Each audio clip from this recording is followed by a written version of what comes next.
계시죠? 그렇지만 예쁘게 보이려고 하면 어떻게 해야 돼요? 그 뾰족한 것에 자기의 발을 넣어야 돼. 껴 맞추는. 저는 그래서 오늘 그 의미를 담아서 저는 이 운동화가 제가 제일 편해하는 운동화입니다. 이거는 한 땀 한 땀 한 게 아니라 공장에서 기계로 찍어냈습니다. 그래서 저는 이 신발을 요즘에는 제가 되게 편하고 싶은 때는 양복이지만 굳이 그렇게 신뢰가 안 된다면 신기로 했습니다. 그리고는 이제 오늘은 이제 그 양복에 신발을 신는 거죠. 왜냐? 저는 편해지고 싶거든요. 사람들은 편해지고 싶습니다. 숨을 쉬고 싶습니다. 근데 어느 날 자기가 왕이라는 것이기 때문에 자기가 왕의 그 무언가, 자기 마음에 왕이 있다고요. 그래서 그것을 지키기 위해서 계속 뭔가가 있는 거죠. 그래서 숨을 쉴 수가 없어요. 그래서 좋은 집에 사는데 좋지가 아는 거죠. 않아요. 비싼 음식을 먹었는데 맛이 없어요. 남들이 들으면 알만한 직업을 갖고 있는데 자기는 그리 별로예요. 그리고 이렇게 얘기하죠. 야, 네가 뭐 부러운 게 있니? 남편도 뭐 건실하고 돈 잘 벌고 애들도 툭 먹고 다니고 너도 허리 36이고 어떻게 적절하게. 그리고 너 영화 왕의 남자도 봤잖아. 왕의 남자. 한 벌 물면 오래 갑니다, 제가. 그러니까 이제 남들은 내 속을 몰라요. 아무것도 몰라. 근데 이제 여기서 최악의 문제는 이거예요. 자기 스스로 이렇게 생각하는 거예요. 그래, 내가 벽에 겨워서 이러는 걸 거야. 뭐 아무 문제 없이 다 잘 돌아가고 있는데 내가 왜 이렇게 허무해야 할까? 어렵게 힘들게 사는 사람 생각해봐야지. 그리고는 이제 자기의 그것을 공유해버린 거예요. 근데 이게 없어지지 않아요. 어느 날 갑자기 또 불쑥 튀어. 팡 하고 터지는 거죠. 맞아. 저는 여러분께 소개하고 싶습니다. 여러분, 우리의 잠자리에까지, 여러분이 데이트를 할 때까지, 그리고 여러분이 용변을 볼 때 나의 그 은밀하고도 나의 남들한테 보여주고 싶지 않은 그 상황까지 옆에서 우리를 지켜주는 것인 것처럼 계속 서 있는 그것은 무엇입니까? 그것들이 처음엔 우리를 지켜줬겠죠. 처음엔 우리를 도와줬을 겁니다. 그렇지만 어느 날은 그것에서부터 떠나는 것이 아주 지혜로운 방법일 겁니다. 왜냐? 그러면 왕의 옷을 입어도 더 이상 왕이 아닙니다. 그러면 왕이 맛있는 걸 먹어도 더 이상 맛있지가 않아요. 겉에 타이틀은 너무 좋은데 속은 상하고 있어요. 그러면 겉으로 자기를 위로하죠. 좋은 차를 사준다든지, 맞아. 보통 사람은 쓸 수 없는 그런 무언가를 막 이렇게 사주는 거예요. 프랑스 화장품 이런 거, 비싼 거. 아니면 막 옷 같은 거 너무 좋은 거 막. 그리고 아니면 해외여행을 막 가는 거예요. 르완다 같은 데로 막. 르완다. 야, 넌 가수도 르완다. 많이 알아. 나 르완다 갔다 온 여자야. 왜 이래? 그리고는 이제 자기의 마음에 있는 것에 대해서는 이제 그냥 그걸로 덮어버리는 거예요. 그래서 나온 노래가 이거죠. 우리가 무엇을 생각하는지 어른들은 몰라요. 가사가 이겁니다. 장난감만 사주면 그만인가요? 예쁜 옷만 입혀주면 그만인가요? 땡땡이. 다시 땡땡이로 왔네요. 왕의 남자에서. 상투만 들어주면 그만인가요? 염색만 시켜주면 그만인가요? 자, 집중 폭격. 그리고는 이제 자기가 나에게 좋은 장난감 사줬고 예쁜 옷 입혀줬으니까 됐다 이렇게 얘기해요. 부모가 자식에게 그러고 자기가 자기 영혼에게 그러는 겁니다. 아주 나쁜 현상이죠. 그렇지만 그보다 더 나쁜 부모도 있습니다. 예쁜 옷도 안 입혀주고 좋은 장난감도 안 사주면서 아이가 원하는 것도 안 해주고 몰라. 뭔지도 모르는 뭐. 그런 부모고 그런 개인입니다. 그리고는 그냥 왕의 깍대기를 하고 이렇게 살아가는 겁니다.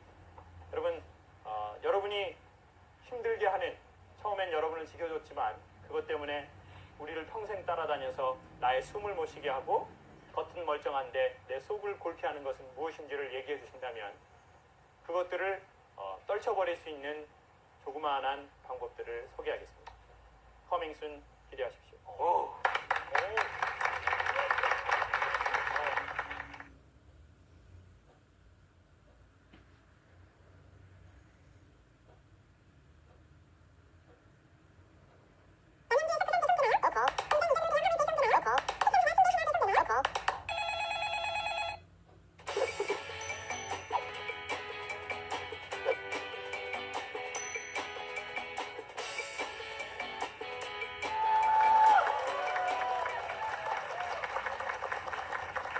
자, 우리 또 김창욱 선생님의 또 아주 큰 목소리로 멋진 강의 여러분 힘차게 청해 듣겠습니다. 네.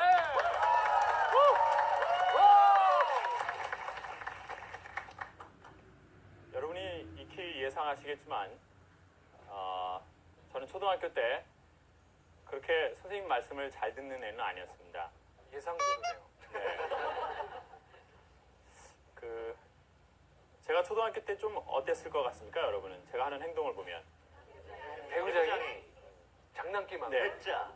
네? 배짜? 배짜. 엉뚱하다. 엉뚱하고. 네. 까분다. 꼴통이다. 넌 어땠냐? 넌 어땠냐라고 얘기하고 싶네요. 이거 초반인데 좀 언짢네요.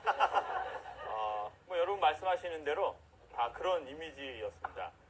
정서가 좀 불안하고, 그리고 선생님 말을 안 듣는 아이가 아니라 선생님 말이 안 들리더라고요. 안 들리더라고요. 선생님이 뭐라고 하는지 들려야 그게 듣는 건데 별로 그런 것도 안 되고 공부는 그렇게 잘하진 못했습니다. 반에서 28등 한 게 최고로 잘했었습니다. 몇 명 중에요? 58명 중에요. 엄마가 기쁘다고 10,000원 줬습니다. 아주 그냥 그런 애였습니다. 이제 그런 애로 쭉 자랐는데요. 어느 날 제가 이제 선생님 자리에 역할을 맡다 보니까 솔직히 그때 당시 선생님께 죄송한 마음이 들더라고요. 사람이 좀 그러는 거 있지 않습니까? 여자가 아무리 엄마가 얘기하고 뭐라고 해도 못 알아듣다가 자기도 애를 낳아 보니까 비로소 엄마가 보여지는 것이 있는 것 같습니다. 그렇지만 애를 많이 낳는데도 여전히 안 보이는 여자도 있습니다. 근데 이제 저는 여러분도 그러시겠지만 아이를 낳고 부모가 되면 부모의 마음을 아주 조금 추측할 수 있는 것 같습니다. 아까 이제 대기 중에 오 선생님하고 우리 피디님하고 최근에 둘째 아이를 우리 피디님은 둘째 아이를 낳고 오 선생님은 셋째 아이를 낳았습니다. 우리 피디님은 뭐 사모님하고 사이가 안 좋다는데 둘째를 낳았고 오 선생님은 딸을 낳고 싶다고 했는데 연속 셋째로 아들을 낳았습니다. 그런데 이제 오 선생님이 아까 이제 대기실에서 막 그런 얘기를 하는 거예요. 되게 기쁘게. 저 이번에 목욕탕에 갔는데요. 제가 그런 상상 있잖아요. 애 둘이랑 목욕을 하고 있는데 뭔가 사건이 벌어질 것 같아. 진짜. 그래서 이렇게 씻고 있다가 이렇게 딱 봤는데 아들이 여기가 피가 범벅이 돼가지고 아빠 그러더라는 거예요. 큰아들이요. 어떻게 해서 봤더니 목욕탕에서 이렇게 수영을 하다가 이게 애가 막 이렇게 막 수영을 한 거죠. 아버지 닮았어요. 아버지 닮아가지고 애가 좀 그래요, 솔직히. 막 이렇게 하다가 거기에 딱 봐가지고 피가 술술 났다는 거예요. 그러니까 옆에 있던 우리 담당 PD가 우리 아들도 2살 때 뭐 이렇게 딱 찍혀가지고 여기 찍혀가지고 피가 이렇게 솟았다는 것을 웃으면서 얘기를 해요. 웃으면서. 정신이 없는 놈이에요. 아이가 피나는 자기 아이가 지금 어떻게 웃으면서 얘기합니까? 와. 그리고 아까 본인도 그렇게 했어요. 와 이게 나는데 막 가니까 병원에서 호치케스로 찍어 빡빡빡빡 6방. 그리고 또 담당 PD는 야 내 때도 그런 게 있었어야 되는데 빡빡 이렇게 하면서 또는 이 모질이 같은 아버지 2명이 자기 애들 몸에서 피난 거를 무슨 뭐 옛날 이솝우화처럼 얘기하는 걸 옆에서 보면서 무슨 생각이 드냐면 야 우리 어머니하고 우리 아버지가 나 같은 애를 키우느라고 얼마나 많이 걱정하셨을까 그런 생각이 드는 거예요. 제가 첫 번째로 사고가 난 건 이게 방송에선 보일지 모르겠는데 여기 이마에 제가 상처가 지금도 하나 있습니다. 이게 어떻게 된 거냐면 옛날에는 굴뚝이 있었습니다. 그렇죠. 집에. 예. 근데 그 굴뚝 앞에서 의자에서 이렇게 노는데 친구가 의자를 빼버렸어요. 그러니까 이렇게 떨어지면서 이제 굴뚝을 여기로 이제 딱 찍어서 여기가 이제 찢어졌어요. 와. 그리고는 이제 제가 오른쪽에 화상 자국이 있는데 어렸을 적에 이제 젓국을 끓이잖아요. 젓국 아시죠? 다 집에 일하는 아주머니들이 있어서 잘 모르시나 본데요. 저희 집 같이 가난한 집안에서는 젓국을 어머니가 직접 끓입니다. 김장 담그려고요. 그런데 이제 거기에 손이 이게 들어가 버렸어요. 어머, 끓이는데. 그래가지고 이제 여기가 이렇게 익어버렸어요. 그래서 이제 엄마가 병원에 가 있었어야 되는데 소주로 독을 빼야 된다라고 그렇지. 하는 인간요법으로. 그러니까. 그 소주에다가 이제 또 시원한 된장을 발라준 거죠. 저는 참 그 딘 거보다 된장 냄새가 더럽다라는 생각이 어린 나이에도 강하게 있었습니다. 그리고 또 바닷가에 한번 빠져 죽을 뻔하고 매미를 잡으러 가다가 이렇게 통째로 나뭇가지가 떨어져서 또 이렇게 또 한번 허리가 바위에 또 떨어지고 그러고 보니까 야 참 이게 내가 안 죽고 여기까지 살아온 것이 참 대단한 거. 참 이게 기적이다라는 생각이 들고 참 사람들이 살면서 상처가 많구나 이런 생각이 들더라고요. 우리 여성분들 한번 손 들어주세요. 해당되는 분들만. 나는 지금 외적으로는 멀쩡하지만 신체에 상처를 갖고 있다. 꽤나 많으시네요. 어떤 상처인가요? 무릎엔 안 죽고 살았네요. 어머니 어떤 상처인가요? 수술한. 누군데?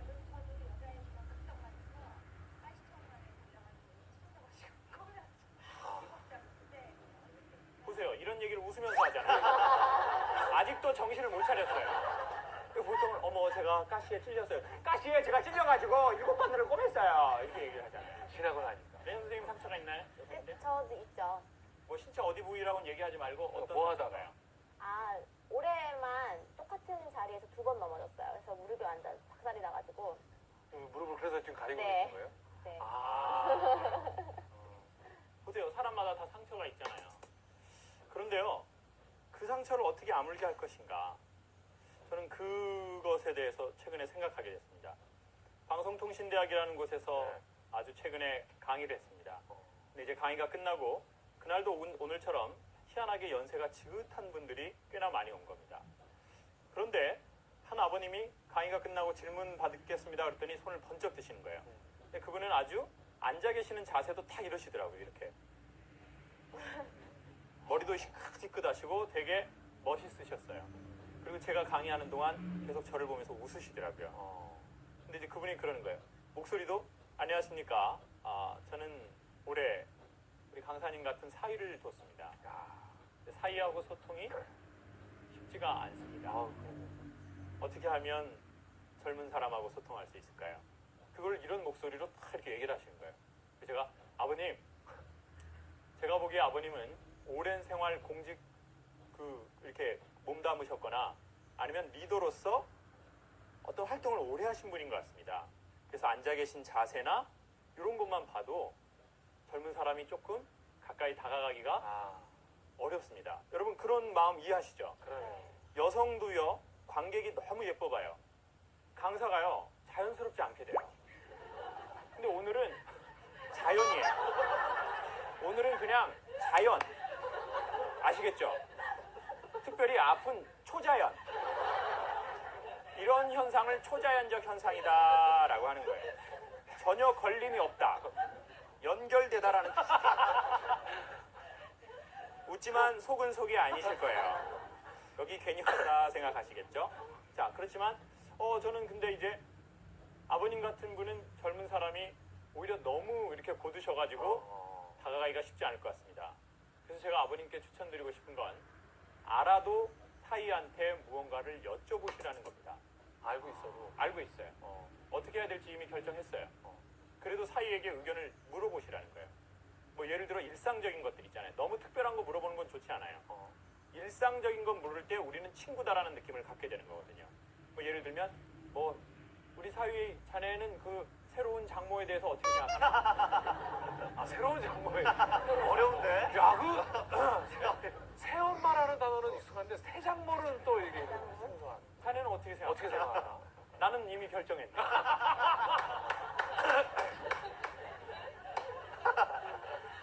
이런 거를 한번 물어보셔라. 이런 사소한 것들. 그 사소한 건가요? 사소하죠. 일상에서 늘 일어날 수 있는 거잖아요. 늘 일어나는. 그랬더니 분위기가 막 이렇게 좋아지시면서 그분이 기분 좋아하시는 거예요. 자, 물어보자. 알아도. 그리고 두 번째, 아버님이 너무 완벽해 보이시고 그리고 열심히 수십 년 동안 사셨기 때문에 젊은 사람들은 부담스러워하는 게 있기 때문에 아버님의 좀 허점을 보여주십시오. 그것이 오히려 공간이 되어서 젊은 사람이 들어갈 수 있는 자리를 내어줄 겁니다. 완벽하면 오히려 더 맞아. 어렵습니다. 다가가기가 힘들어요. 완벽하면 너무 다가가기가 어렵습니다. 네. 그래서 예를 들면 사위가 집에 왔을 때 모르는 척 하면서 뭐 우리 박서방 잠깐 서재로 좀 뭐 오지 이렇게 얘기하면서 얼른 서재에 가서 컴퓨터로 영상을 보고 있어요. 일부러. 영상. 그러니까 영상. 영상을 보고 계십시오. 그러면 사위가 왔을 때 깜짝 놀라지 않습니까? 그렇죠. 깜짝이야 하면서 볼륨을 올리십시오. 그러면 사위가 아이고 아버님 하면서 사위가 갖고 있는 파일을 공유해 동질감. 목사님 아들 동지가 아이고야. 장로님 아들하고 파일 공유. 오케이. 자, 오케이. 교회 오빠의 실체 단어 드러나요 이제. 그렇게 하십시오. 그랬더니 아버님이 너무 기분이 좋아하시는 거예요. 얼굴이 빨개지면서 기분 좋아하시고 제가 생각해도 참 말을 잘했다. 엄마가 어렸을 때 주댕이가 뜰놈이라고 하는 게 맞구나. 우리 엄마는 예언자구나. 엘리야. 우리 엄마는 허리 사이즈도 엘리야. 딱 우리 엄마 맞구나. 우리 엄마의 예언이. 이런 생각에 탁 심취해가지고 자, 그 다음 질문 받겠습니다. 딱 이러는데 한 50대 후반이 되셨나요? 한 어머니가 손을 탁 이렇게 드시는 거예요. 그러더니 저는 우리 김 선생님에게 질문을 하고 싶은 게 아니라 우리 김 선생님이 살아온 얘기를 제가 전에도 들었고 오늘도 들었습니다. 그런데 참 쉽지 않은 환경에서 여기까지 참 잘 왔다라고 꼭 얘기를 해주고 싶습니다. 질문을 하고 싶은 게 아니라 잘 왔다고 여기까지 잘 살아왔다. 그 어려운 환경에서 이 얘기를 하는데 이게요 사람이 그 느낌 아시죠? 그런 느낌 그 목소리를 뭐 이렇게 여기까지 잘 살아왔네 그게 아니죠. 어찌 그런 어려운 환경에서 이렇게 살아왔다. 성장했단 말인가 거참 대단하이 이렇게 하는 게 아니고 그냥 그 아줌마 여기까지 참 어떻게 그렇게 살았어 힘든데 누구 집 아들인지 그런데 원래 제가 이제 강의에서는 잘 안 누르거든요. 제 소신입니다. 공식적인 무대에서 개인의 감정을 드러내기를 별로 원치 않습니다. 근데 갑자기 눈물이 나려고 하는 거예요. 그리고 제가 웬만한 질문에 대해서는 거의 대답을 하는데 그렇죠. 그 어머니가 한 말에 대해서는 제가 뭐라고? 그러니까 답할 게 없는 거예요. 여기까지 잘 왔네. 어머니 어디로 또 갈까요? 열심히 왔구나.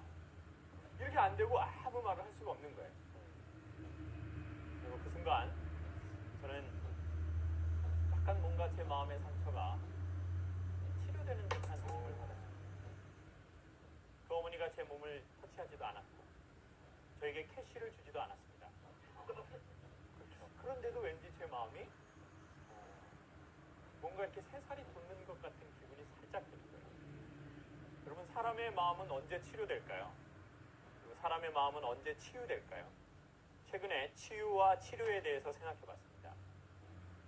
정신을 치유받아야 할 때를 놓치면 정신을 치료받아야 할 때로 넘어가게 됩니다. 아, 치유가.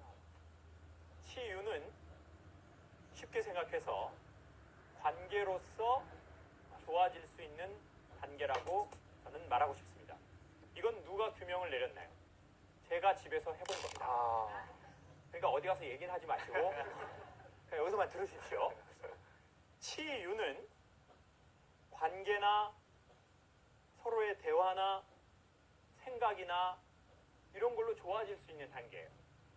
근데 이 단계를 벗어나면 자꾸 세포와 자율신경과 모든 실제의 몸을 구성하고 있는 이 구성화학적인 요소들이 변형되어지기 시작하는 겁니다. 그러면 그때는 말로나 관계성으로는 회복이 안 치료가 안 되고 뭘로 그때는 치료해야 될 때가 되나요? 돼. 약이나 뭐 약물이나 아니면 수술을 하죠. 수술을 해야 합니다. 아니면 전기적 충격을 주거나요. 전기적 충격에 가장 강한 게 뭘까요? 똥침인가요? 아니에요. 그런 충격 아닙니다. 이제는 실질적으로 뇌파를 여기다 막 쏘는 치료가 있어요. 최근에는. 이제 그쪽 뇌가 변형돼 버리는 거예요. 처음에는 안 그랬는데 처음에는 그냥 마음의 문제였고 생각의 문제였어요. 그걸 바라보는 관계의 문제였는데 이걸 너무 오래 방치해 버린 거예요. 병을 키운 거야. 그렇죠. 그리고 이렇게 생각한 거죠. 나만 이러고 사나? 맞아. 내 친구 명자하고 숙자는 더 기구해. 나는 그나마 여기까지 온 거지 뭐. 내가 뭐 이제 다 먹고 살만하고 애들 다 장가 시집 가고 뭐 몸도 이제 찔 만큼 쪘는데 뭐 뭐가 문제야. 그리고는 이제 자기를 뭘 안 한다고요? 자기를 케어하지 않아요. 돌보자. 저는 치유의 첫 번째는 알아주는 것 같아요. 내가 이렇게 힘들게 여기까지 왔다는 걸 알아주는 거죠. 근데 언제 그거를 알아주냐면 결국 여러분 우리가 거울을 보는 이유도 누구를 보는 거죠? 거울을 보고 거울을 보나요? 나를. 그렇죠. 나를 보기 위해서 거울을 보는 거지 않습니까? 그래서 여러분 이런 강의를 듣는 건 전 그렇다고 생각해요. 저를 보는 것 같지만 저를 통해서 자기 자신의 모습. 여러분의 과거를 보는 거죠. 그렇죠. 그런데 자기 자신을 대면할 용기가 없거나 의지가 없으면 그냥 그 사람을 봐버려요. 그리고 자꾸 그 사람에 대해서 얘기를 해요. 김강사 그 사람 깊이 있는 사람은 아니야. 깊이 있는 사람은 아니야. 주로 욕이야. 그리고 외모 지상주의야. 뚱뚱한 여자 엄청 싫어해. 김창옥을 보고 사실은 우리가 봐야 할 것은 자기 자신이라고 생각합니다. 그리고 자기의 과거겠죠. 그리고 여러분 혹시 제가 아까 소개한 그 이야기를 들을 때 여러분이 보이시거든. 여러분 좀 알아주십시오. 그리고 너 괜찮냐? 이거 네 잘못 아니다. 그리고 여기까지 살아온 것 자체가 잘 온 거다. 여러분 여기까지 잘 오셨습니다. 누구는 40년, 누구는 50년, 누구는 60년 넘는 그 세월을 산을 넘고 험한 강을 건너서 오늘 이 스튜디오까지 오셨겠죠. 아주 고생하셔서 여기까지 잘 오신 것 같습니다. 제가 여러분에게 그런 눈빛과 그런 이야기를 드리는 것처럼 여러분도 여러분 마음에게 여러분 지친 아이에게 잘 왔다 여기까지 철조망에 찢어지기도 하고 또 누구는 또 무릎 다 까지고 그럼에도 불구하고 잘 왔다. 그리고 사실은 대부분의 상처는 얘기할 수 없을 만큼 크고도 개인적인 겁니다. 그럼에도 불구하고 여러분 여기까지 잘 오셨습니다. 오늘 엄마하고 아빠하고 온 친구 있나요? 이 친구는 엄마하고 아빠하고 왔나요? 어떤 분이 엄마예요? 왼쪽에 있는 분? 아무래도 그 옆에 계신 분이 엄마겠어요. 아니 그런 느낌이 나지 않아서 물어본 거예요. 왠지 엄마하고 느낌이. 아빠는 어디 계시나요? 그 옆에 계시잖아요. 옆에 계시고. 그럼 이쪽에는 또 딸인가요? 큰 딸, 우리 둘째 딸. 둘째 딸은 몇 학년이에요? 중일. 중1. 우리 큰 딸은 중3. 중3. 목소리 자체가 바리톤이에요. 중3. 중3까지 살아오면서 힘든 일이 있었어요? 없었어요? 딱히 없어요? 그럼 우리 동생한테. 동생은 우리 이때까지 살면서 나 제일 힘들었던 때가 초등학교 몇 학년이에요? 아니면 중학교 1학년? 마이크 한 번만 잡고. 응? 엄마가 얘기하지 말라고 그랬어요? 제가 보기엔 오늘이 제일 힘들어하는 것 같아요. 여기 괜히 와가지고 그러니까. 씨나 진짜 완전 짜증난다. 오늘이 상처가 되는 우리 가정의 실체 얘기도 못하고 진짜. 아, 양옆에 있는데 어떻게 얘기하냐? 너라면 얘기하냐? 맞아. 이 바보야! 그러니까 공고를 간 거지 니가.